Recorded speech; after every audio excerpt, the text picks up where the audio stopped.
各位大家好，我今日同大家又分享一個故事。咁呢故事咧就出於一段成語嘅。咁咧就係點講呢？句成語就係話沉魚落雁之容，閉月羞花之貌，係形容讚美一個女仔嘅美貌嘅，好靚咁解。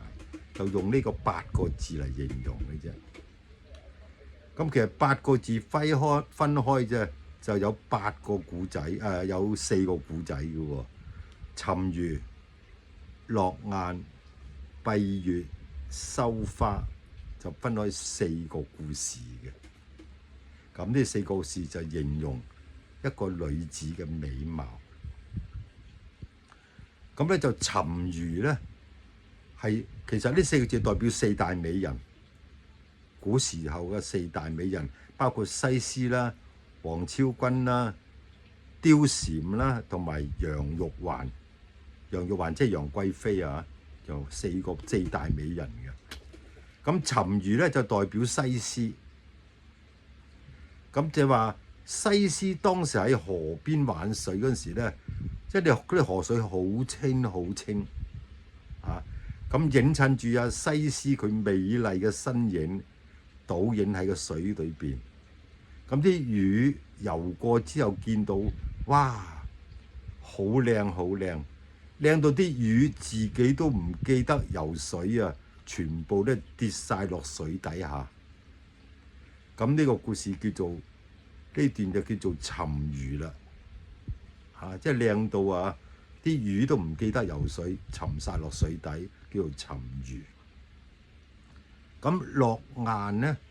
落雁就形容邊個啊？形容王昭君。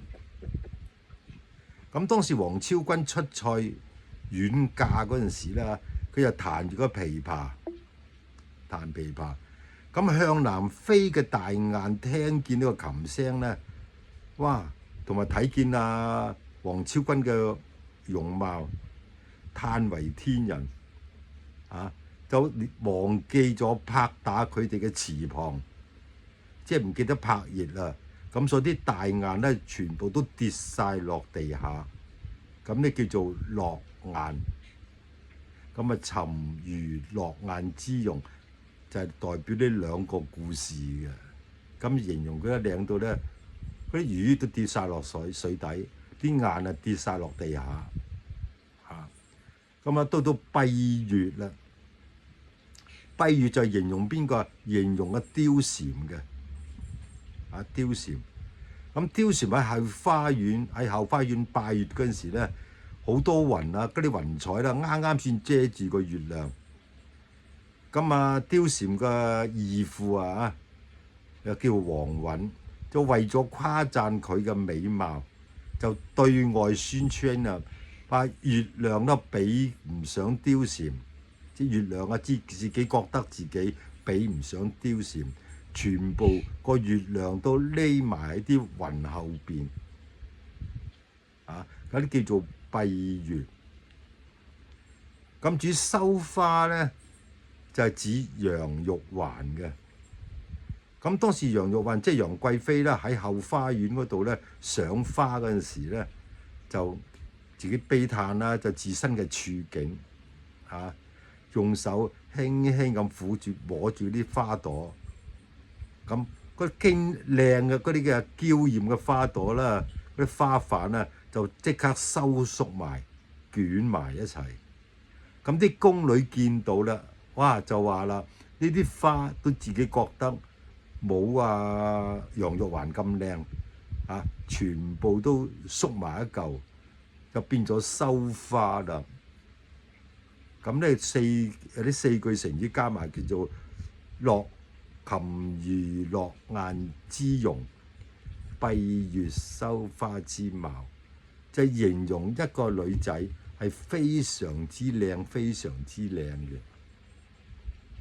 但大家唔好忘記亦有人將呢幾句説話咧就改為點講咧？就叫做琴渠落瓣之容。佢沉魚落雁之容，就改為擒渠落菢之容。即係隻擒渠即係夾拐啦，跌落去啲泥菢嗰度。擒渠已經肉酸嘅啦，啲夾拐仲跌落去泥菢嗰度，係咪更加難睇啊？咁呢句説話咧，就形容一個女人係貌醜嘅。好啦，佢閉月羞花，啲人改成咩咧？八月翻瓜閉月羞花之貌，改為八月翻瓜之貌。你本身翻瓜個表皮已經係凹凹凸凸嘅啦，你仲要八月嘅翻瓜，係嘛？仲更加難睇，個表面更加難睇。咁變咗佢擒渠落菢之容，八月翻瓜之貌，即係形容一個女仔係好醜樣嘅。咁相對嚟講啦，一句就係沉魚落雁之容，就對擒渠落菢之容；閉月羞花之貌，就對呢個八月翻瓜之貌。一邊就形容一個女仔非常之靚，另外一邊形容一個女仔係非常之醜樣。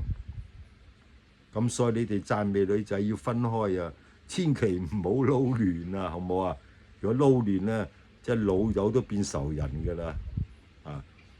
其實一個人嘅容貌係天生成嘅，冇得改，除非你整容啦，冇得講啦。而家今時今日嘅咁嘅新時代進展到你可以整容，隻眼細整到大都得，係嘛？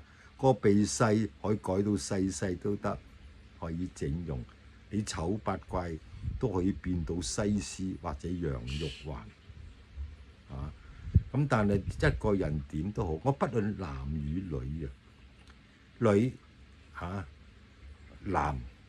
男就算有幾英俊嘅相貌，女有幾靚嘅容貌，如果你個心地唔善良，你幾靚都冇用。其實一個人靚與唔靚，好多時係呢個心係反映出嚟嘅。所以有句説話，雖無過犯就面目可憎。大家聽過冇？雖無過犯，面目可憎。咁所以咧，就你哋一個人如果心地善良，你自然表露出你自己嘅相貌都係善良嘅，容易與人相處。人與人之間嘅相處，貴乎真誠。我都希望大家能夠引以為戒，好唔好？你個心善自然靚㗎啦，唔需要太過緊張自己嘅容貌。OK， 今日同大家分享住咁多先，下次再諗下有乜新嘅題材同大家分享。喺度祝大家身體健康，天氣暑熱啊嚇，飲多啲水啊，記唔記得啊？大家保重身體最緊要。好，拜拜。